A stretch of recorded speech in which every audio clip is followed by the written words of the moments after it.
पंखे से लटकी यादें। मेरी नजरें बस पंखे पर टिकी थी। ऐसा लग रहा था जैसे मैं खुद उस पंखे से झूल रहा हूं। कमरे में मेरी बीवी की चीखें गूंज रही थी, पर अब वो चीखें भी धीरे धीरे मुझसे दूर जा रही थी और मेरी आंखों के सामने मेरी पूरी जिंदगी एक फिल्म की तरह चलने लगी थी। मुझे फिर से वो पुरानी झुग्गी बस्ती याद आ गई। वो झुग्गी जहां मैंने अपने 20-22 साल गुजारे थे, जहां जिंदगी थी और सिर्फ सांसें चल रही थी। वहीं मेरा पड़ोसी था चमन लाल, एक सच्चा दोस्त जो मेरी खोली के सामने रहा करता था। हम लोगों की हालत लगभग एक जैसी थी। मजदूर थे, कमाते थे और बच्चों का पेट पालते थे। चमन लाल के भी कई बच्चे थे, पर उसका बड़ा बेटा बुरी संगति में पड़ गया था। आवारागर्द, शराबी, झगड़ालू। मैंने भी कई बार समझाया, पर वो नहीं समझा, वो नहीं सुधरा। फिर एक शाम ऐसी आई जिसे मैं आज तक नहीं भूल सका। उस दिन चमन लाल की बेटी मोहल्ले के ही एक लड़के के साथ भाग गई थी। चमन लाल हंसता हुआ मेरे पास आया। उसकी आंखें डरी हुई थी, पर उस वक्त मैंने उसके दर्द को नहीं समझा, बल्कि उसके जख्मों पर नमक छिड़क दिया। कैसे बाप हो चमन लाल, जरा भी फिक्र नहीं थी। अब क्या करोगे? मैंने ताने मारे, मगर वो चुप रहा, बस मुझे देखता रहा। मेरी पत्नी के शब्द आज भी मेरे कानों में गूंजते हैं। गरीब की बेटी या तो हाथों की मेहंदी लाती है या बाप की झोली में उसकी अर्थी डाल जाती है। उसके बाद वो खबर जंगल की आग की तरह फैल गई।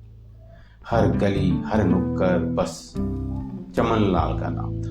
लोग मजे ले रहे थे, कोई उसके दर्द को नहीं समझ रहा था। चमन लाल अंदर ही अंदर टूटने लगा था। धीरे धीरे उसने शराब पकड़ ली। अब रोज घर में मारपीट, गाली गलौज, हंगामा। जो चमन लाल कभी मोहल्ले की जान हुआ करता था, अब हर रात उसकी खोली से बस चीखें सुन आती थी। फिर मिल में भी हड़ताल लग गई। गरीबी, बेबसी और शराब चमन लाल की जिंदगी में जहर बन गई थी। एक रात, आधी रात दरवाजा खटखटाया गया। मैंने दरवाजा खोला। सामने चमन लाल था, पर आज नशे में नहीं था। उसकी आंखों में अजीब सी वीरानी थी। वो बोला, मेरा बेटा दूसरी जात की लड़की को ब्याह करके ले आया है और अब उसको यहीं रखना चाहता है। मैंने उसे समझाया, राज है, कल बात करते हैं, अभी झगड़ा मत कर। अगली सुबह मोहल्ले में भीड़ थी। मैं बाहर निकला और जो देखा, मेरी रूह कांप गई। चमन लाल की लाश पंखे से झूल रही थी। मेरी सांसें थम गई, जैसे पूरी जिंदगी वहीं रुक गई। उसके बाद पुलिस, पूछताछ, तफ्तीश, हर रोज एक नया डर। मेरा पूरा परिवार डर से कांप रहा था। आखिरकार मैं मोहल्ला छोड़कर चला गया। सोचा था अब उस बस्ती, उस दर्द, उन यादों से दूर चला जाऊं, पर आज सालों बाद वक्त मुझे वहीं खींच वापस ले आया है। आज मेरी बड़ी बेटी भी उसी रास्ते पर चली गई थी, पड़ोसी के आवारा बेटे के साथ भाग गई थी। आज मेरी भी नाक कट गई। आज मैं भी उसी दर्द की आग में जल रहा हूँ। आज मेरी हालत भी वही थी जो कभी चमन लाल की थी।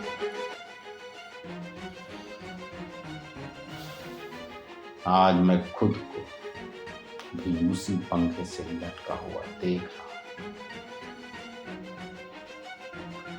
कहते हैं दूसरों के दर्द का मजाक मत उड़ाओ, क्योंकि वक्त कभी भी वही मंजर तुम्हारे हिस्से में दिख सकता है। आज मुझे भी समझ आ गया, चमन लाल की वो सूनी आंखें क्या कहती थी।